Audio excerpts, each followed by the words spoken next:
I got everything situated now. Now I'm just downstairs waiting for my transportation to come. And usually this is the long part, the waiting part. You know, you could be in here in like 5 minutes.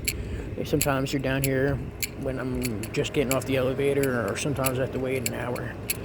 But yeah, this is the time, you know, it kind of stinks the most because it's like waiting. I'd rather just get there, get it over with, and get going. But you know, it's part of the thing, part of the routine, and everything.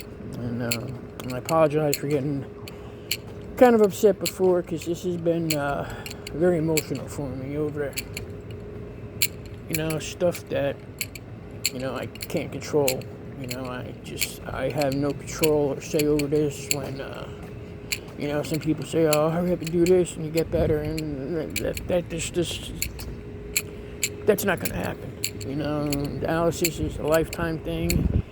Like I was saying before, even with what do you call it, the transplant, it's still a life on pills for non-rejection, and it's just an extending of life, you know, and I want to extend my life, you know, I want to be there for Emily, you know, Emily's my heart, you know.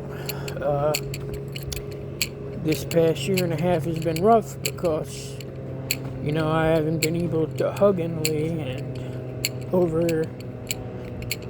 over a year, I think now. You know, I talk to her every night on video, you know, text her on Snapchat, but I haven't physically seen her in about a little over a year. But I can understand why. You know, I can definitely understand why. Like, what kid wants to come here? This place is like this is like a prison minus the bars. You know, there's no bars on the windows or the doors, but it's still a prison. You know, and she gets scared when she comes here. Like, what kid wouldn't, you know? I wouldn't. When I was younger, our parents used to drag us. They didn't understand what it was doing to us, but, you know, I can understand.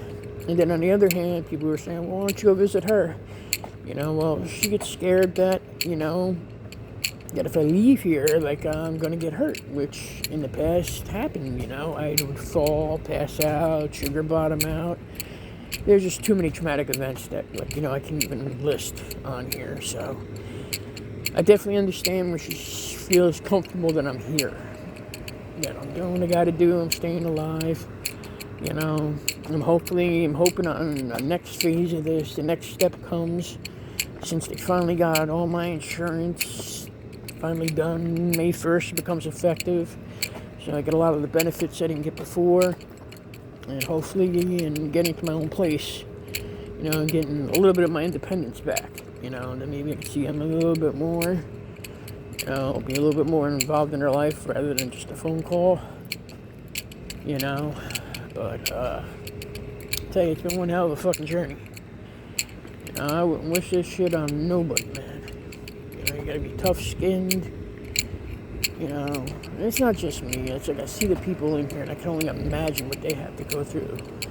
You know, you get both sides of it. You get the older generation, you get the younger generation, you know, that's getting hit with this. You know, I'm 48 years old, and thank God I was luckily able to work a few years to earn enough credits to get a decent Social Security check.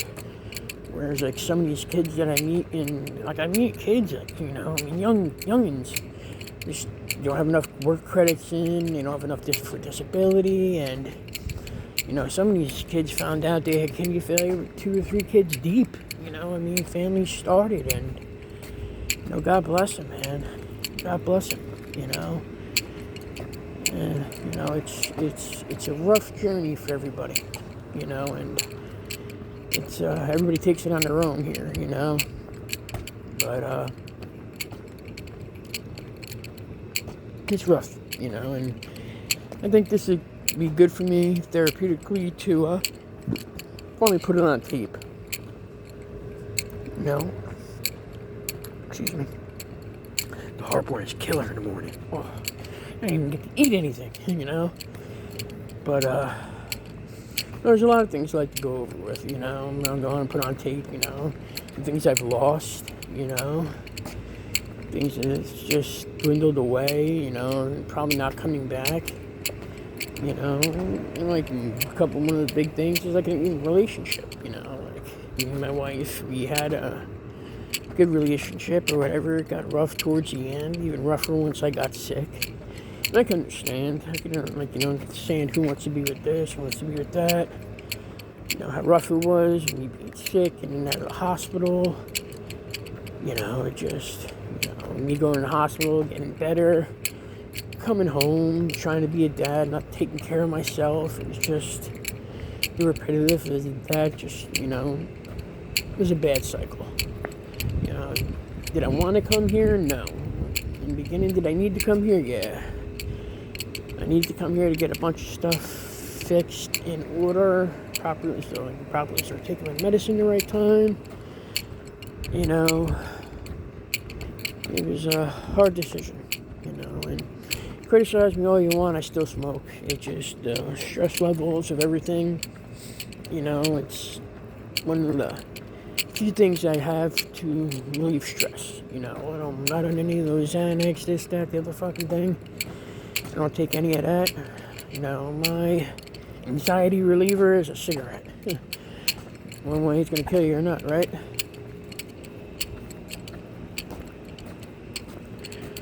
But just, it's a rough situation, and hopefully I'll get all out, everything, from, like I said before, relationships, to your independence, to the lonely nights here, and, it's been a rough year for me, in here,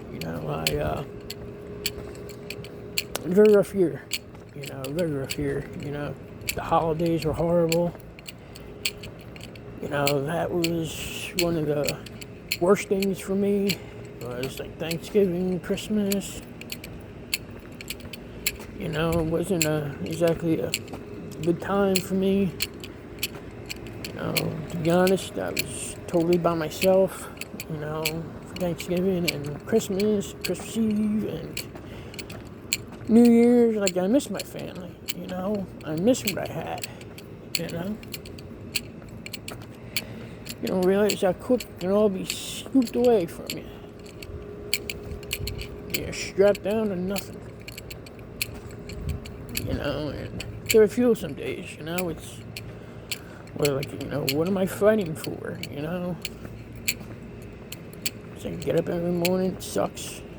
Like today, it's like I said, I woke up, I was basically up all night.